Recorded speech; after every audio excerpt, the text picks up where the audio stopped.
you cannot change it to blue because it's matching color of your eyes. You are not allowed to do that. There are some Right. rules that you cannot break.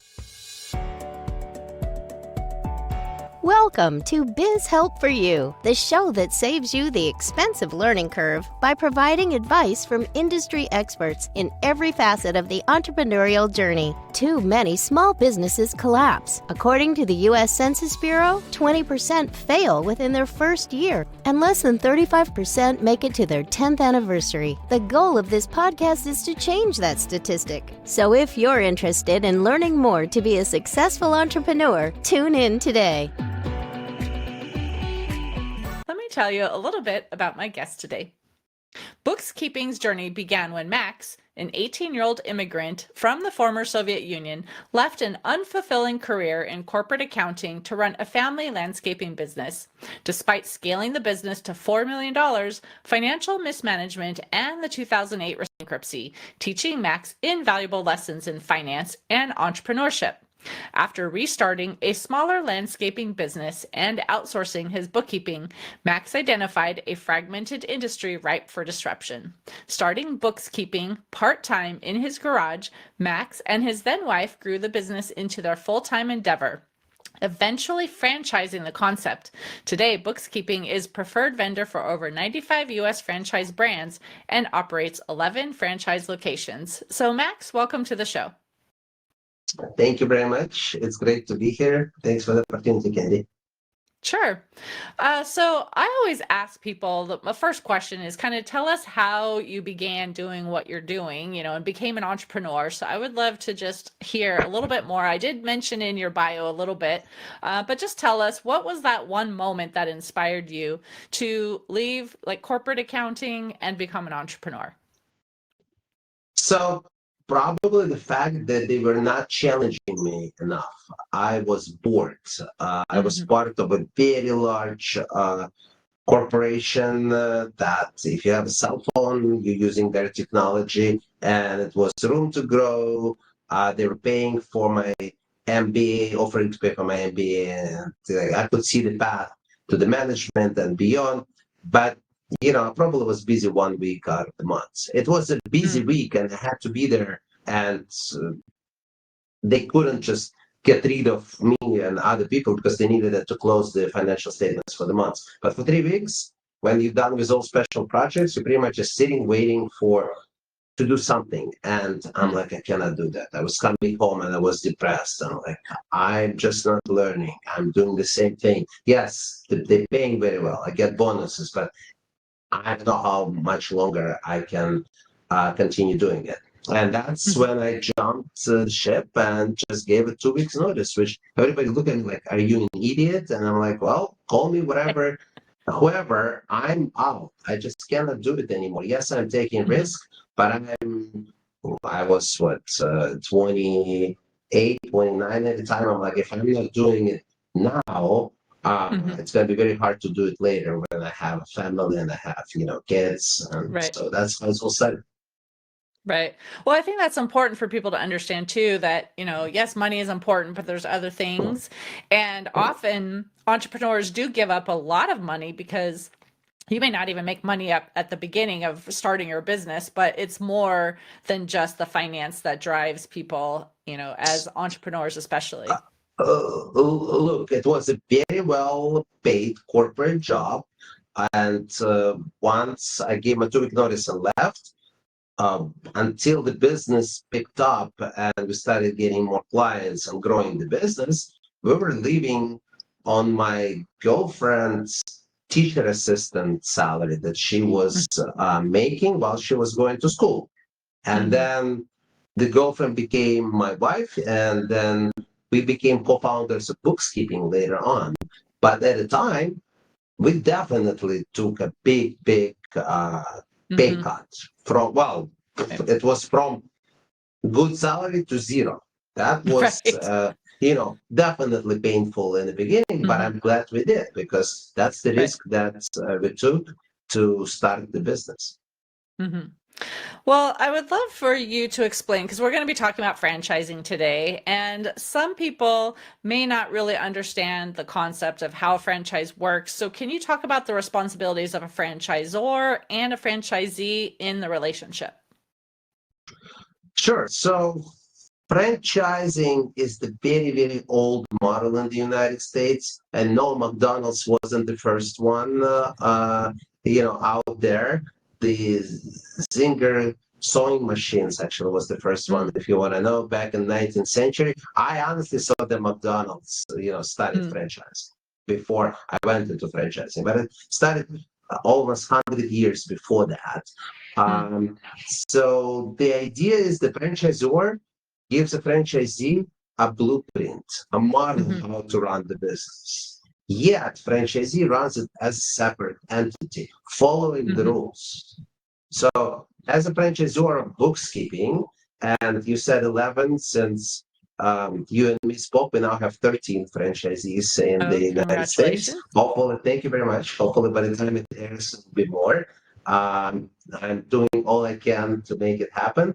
But we actually, I tell all my franchisees, I'm your business partner, but you're running it. I'm just there to Mhm, support you and give you like almost like silent equity partner. right. We are in the business together. God forbid you go down, we go down with you. Because if you don't make money, franchisor doesn't make money because franchisor Right. makes money on the royalties. The royalties Mhm, based on sales. So somebody has zero sale, there is nothing we are making. right. Okay, so it's in everyone's interest to make sure that a franchisee is successful. So we give them blueprint, but they're the ones that have to do it. There are rules that they can't break. I always Mhm, joke that the corporate colors for bookkeeping is black and red. You cannot change it to blue because it's matching color of your eyes. You are not allowed mhm, to do that. There are some right. rules that you cannot break. Can we bend the rules and add new services? Absolutely. Most of the best ideas that came in different franchise brands came from franchisees. I've Mhm, heard the story. I forgot which restaurant system, but one of the biggest fast food systems out there, not McDonald's. They found out that one of their franchisees somewhere down south decided to sell ice cream, and ice cream wasn't on their menu. So he just needed extra money. And they went there to like really, they were really upset. How could you? We're selling hamburgers and not ice cream. And then they looked at his books, and it was like 40% of the revenue. So they mm, added it through the entire system. And now mhm, this is a third of the revenue for the system. Came as an idea from a franchisee. Did he do it the right way without asking? Probably not.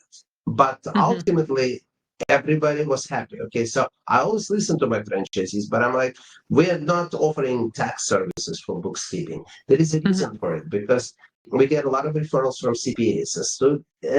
As soon as we start offering taxes, they will not refer business to us. Right. Okay, so Mhm, that's why, as much as you want to do taxes, I'm not going to allow that. But some other right. stuff, please try it. Mhm. Well, we're a bookkeeping company too, and we actually have the same relationships with CPAs, right? We do everything up to that point. They do the income tax, and it does make for a great relationship too. And then we don't have to keep up with all the tax law, and obviously it changes so much every year, right? And so we do the part that helps them do their part. It is a great relationship. So I see why that would be something you would want to make sure you keep that relationship very specific, and so that they have to follow that guideline. Yeah. So there are, things that entrepreneurs need to consider when they are deciding, like, should I start my own business from scratch or should I invest in a franchise? And obviously, there's usually a startup cost that you have to pay up front as well as, then developing the company. But can you talk about maybe what those key factors might be that they should consider to determine which direction might be right for them? So it's a good question. Look, a lot of people can figure out how to run a bookkeeping business and how to start a bookkeeping using bookkeeping, since both you and me are in this industry.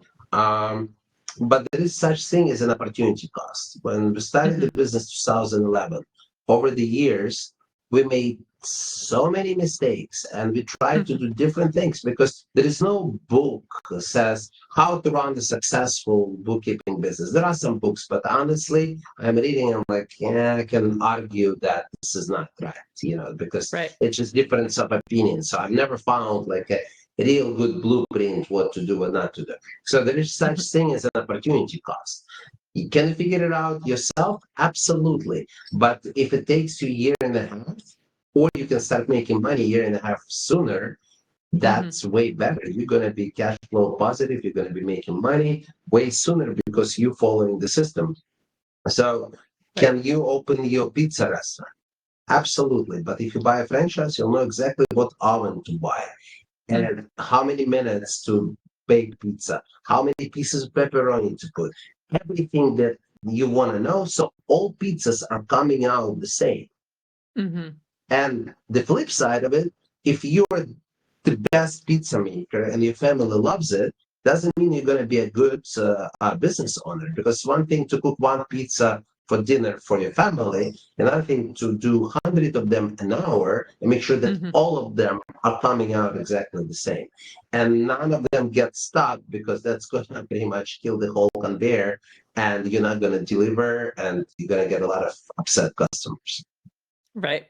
Yeah, there's a lot that goes into it, but definitely as, someone who works with franchises, I have my top client actually is a restaurant owner with 7 locations, and they do give you like, this is how certain things are. This is, obviously what you have on the menu, how you prepare the food. Like it makes it where someone knows if they go to one location and then they go to a different location, they're going to have the same experience, right? So it's important, to be able to have that guideline if you are going to follow in that franchise. And it does help because especially when someone doesn't have any experience in a business, there's so much you need to know, right, to become an entrepreneur. And like you said, you might be really great at making pizzas, but you might not know how to, handle all of the billing things or the software that you need or all of that too. So that's why I see there's benefits to both and there's obviously negatives to both. So figuring out what you really want and need and which aligns better for you is something that you really have to go through and figure that out. So 100%, I agree with you. So I would love for you to just talk about, obviously you said you had some financial challenges, you had to go through bankruptcy, you had all these negative things that then brought you to where you are now and learning how to scale this business and actually franchise. So do you want to maybe even touch on some of those challenges and how those have helped you create this franchise experience for someone who could come in and then learn from your mistakes?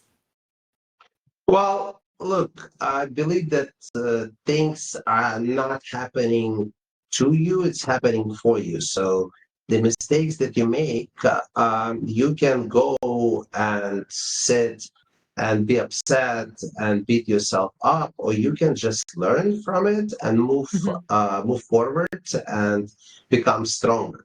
So I would not call these things negative, at least looking back. And yes, you can only connect dots looking backwards. But now I don't look at it as negative. That's probably the best MBA I could have gotten. It taught me a lot, and I learned a lot. So when I pick a franchisee right now for bookkeeping, I want to make sure that they had some issues in their life. I mean, different sides of it. That doesn't have to be as dramatic as bankruptcy. Okay.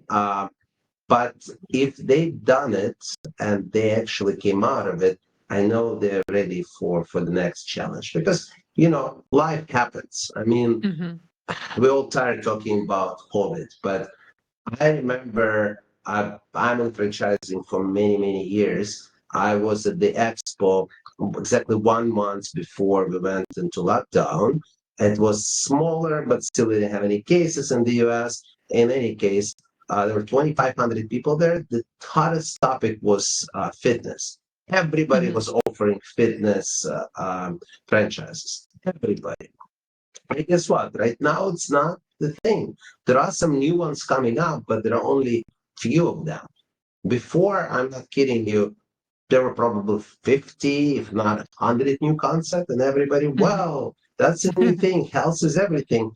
And look, none of this, no, not none, but majority of them did not make it because they had to pivot during COVID. And for the big guys, it was tough, but they had budget, they had economy of scale. For the small guys, was very hard. So they still see new concepts coming here and there, but not Right. as many as it was. Mhm. So now there are other hot topics. So Right. Well, on that note, like I remember too, early in my entrepreneurial journey too, I remember going to, a conference and someone was presenting and they were talking about, don't just go into an industry that's hot right now. You want to go into an industry that you're going to love so you can, handle it long term, because you are going to face challenges, and something that's hot right now may not be, at some point in the future. So how would somebody, if they at least understand the concept of franchises and know that they want to go that direction, how do they determine which franchise is the right for them? Like, do you have any tips on that? sure. So after I started bookkeeping franchise, and we're offering bookkeeping franchises to people in the United States, I realized that it's not a good match for everybody. So we're just telling people, sorry, I don't think that's a good match for us. Or they would say, nah, it's not for me. And we just left it at that. And, I went back to school and I got some additional degree and I became a certified franchise executive. Plus, doing bookkeeping for over 100 franchise brands in different industries give me exposure to those brands, and also hanging out with CEOs of most of these brands. I'm learning a lot from them. Like, I'm not doing all I can. So we open a franchise consulting, or it's also called franchise brokerage, where we have an inventory of over 600 franchise brands that we can help clients to pick from. Mhm. And our services are completely free. I still see some consultants who charge a retainer. I don't charge anything. We only get paid if you end up buying one of those franchises. We get commissions from franchisors. They're very good commissions, so I'm not going to sit here that we work for free. But if you end up not buying for whatever reason, then I just worked for free, which I'm good with that. So my advice would be to go and talk to somebody like myself and ask questions and let me get the information out of your head, because Mhm. a lot of people come in and the first thing I hear, well, I want to do this business. Why? Because I love to cook, so I want to open a restaurant, for example. Like, hold on, do you understand what you're getting yourself into?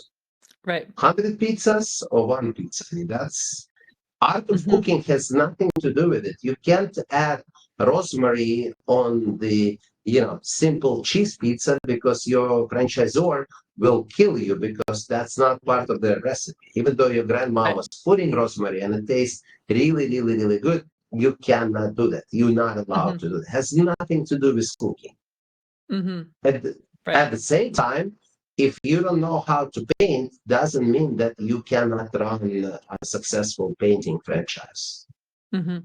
Okay, you just Right. have to know how to run the business, and we have to hire people who understand how to paint.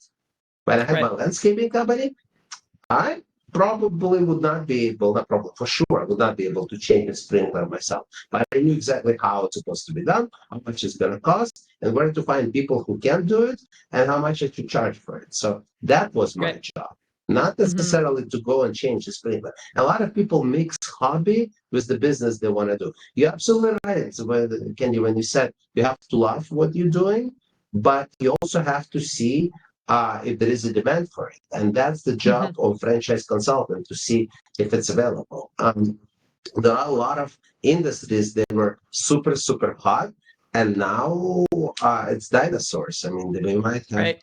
one franchise offering it, and they probably not doing that well. So Mhm. I don't want to say what not to do, because it'll upset some of the franchisors. But when I have a conversation with somebody and they mention it, I'm like, well, have you thought about this, this, and that? And ultimately, it's their decision. I'll gladly help them to Mhm. buy whatever they want. Right. But they Well, have to even when be, you were saying about the pizza, right? The example of, oh, I love to cook, and so I want to have, a pizza franchise. But when you are the franchisee, you're not doing the pizzas, right? You have to manage the staff, you have to run the payroll, you have to monitor the finances. Like there's a lot of just running the business that isn't the actual thing that maybe you're saying you love. And that's where you really have to figure out again too, like, is that really something that you want to be doing? Yeah, it's for any business. And then also there are some options that people don't even think about. Like right now, the two hottest industries on the market is are pet services and any type, from dog hotels to grooming to supplies, mobile, not mobile, standalone, at home. That's one. And the second one is senior care. Mm. But I can guarantee you 2, 3, 5, 10 years from now, I don't know when, it's going to be oversaturated. If you're looking at, a street block with 4 shopping malls, and they have, dog cleaning business in all 4 of them, probably there is no room for the 5th one, because it just, where else? Remember the old times when Starbucks was on every corner, like literally. Right. I remember there was one intersection, I was always joking, 4 corners, they had 5, because there was also Barnes and Nobles, there was inside the Barnes and Nobles as well. 5. They closed 3 out of 5, okay, eventually, because it just didn't work for them. Right. So that was Well, oversaturated, but at the time it was wonderful. I mean, right. Starbucks was everywhere. Well, that's where I think too, they say don't just go for the trend, right? It might be great right now, but long term, you want to have something that can be a business for quite a long time. But I was also thinking before when you were talking about, you don't make money if they don't make money. Obviously, you want them to be successful. So if someone is starting a business, they start the franchise, they don't have maybe all the skills for something. If you notice that there's, some struggles going on because of the numbers that are, being reported, do you come into their business and you work with them? Like, how does that work so that you can help them get to where they need to be successful? Well, we are involved all the time, and I tell my franchisees the beauty of being part of a merchant franchise brand is that all of them have my cell phone, and they texting me like literally, hey, we're sitting with the client, how you would do that or how you would do this. I know CEOs of large brands. I go to their annual conventions. Franchisees get in line to take a picture with the CEO, not because he is not nice and he doesn't want to talk to them. He's super nice, but he can't know all 2,000 of them by name. It's physically impossible.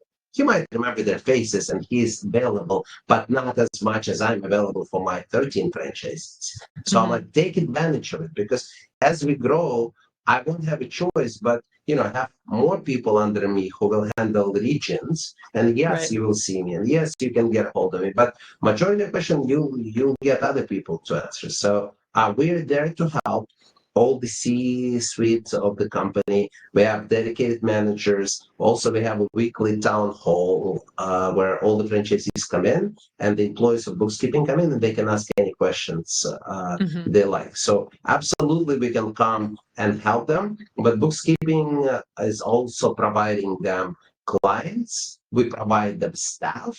So it's pretty much a turnkey concept. Like, you don't have to be a bookkeeper to run to own bookkeeping. You have to understand the numbers, and you have to understand that you are not a bookkeeper. Like, I have no idea how to work with QuickBooks. Last time I worked with QuickBooks was 27 years ago.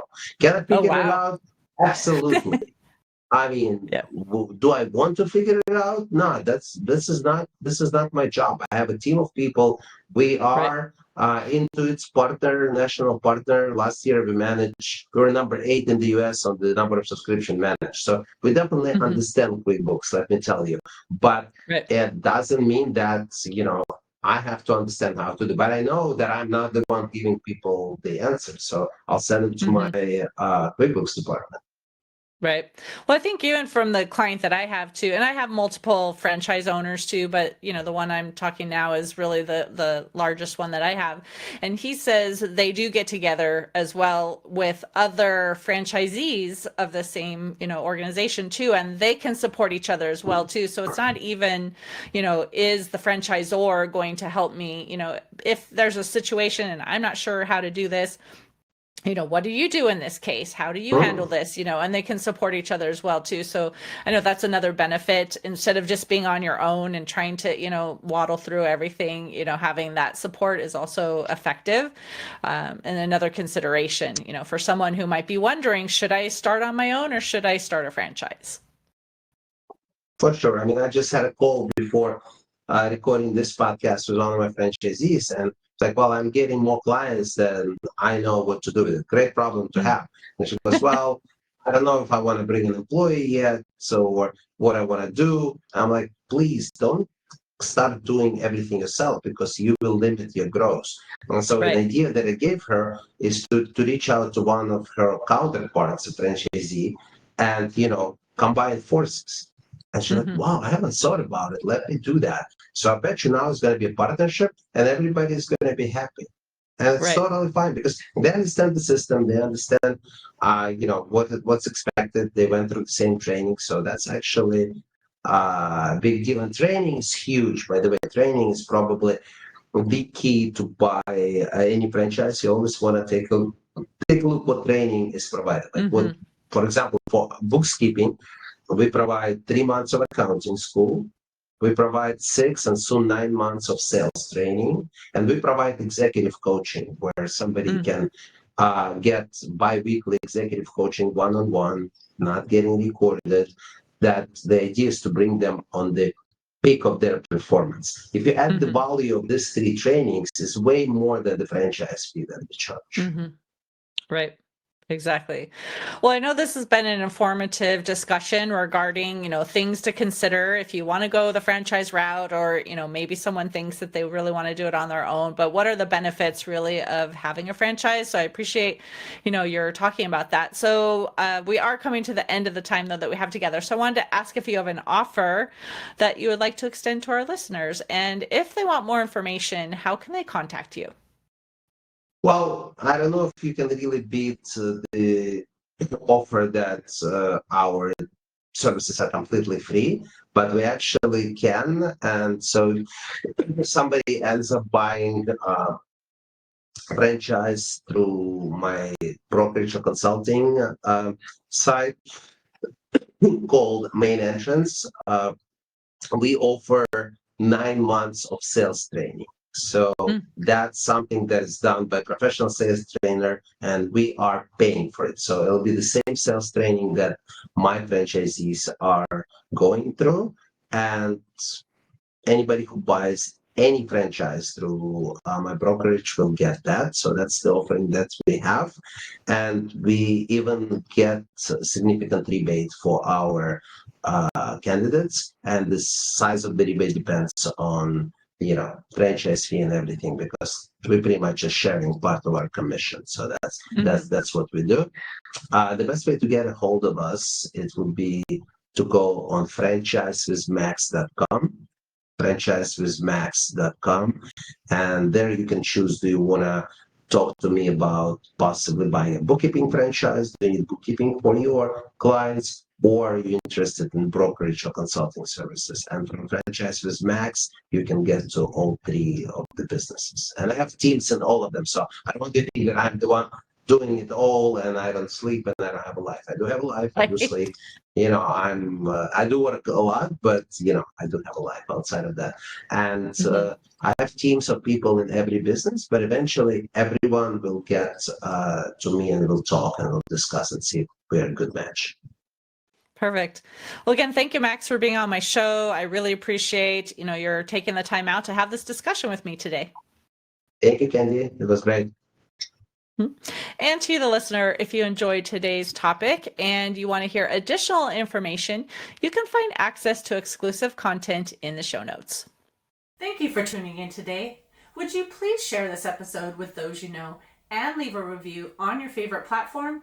And if you find our show informative, would you consider being a financial sponsor to help me continue my mission to educate business owners? A link is located in the episode description, and no amount is too small. I'd really appreciate your support. If you are interested in connecting with our guest and receiving the offer they had to share, a link to our resource page is in the show notes.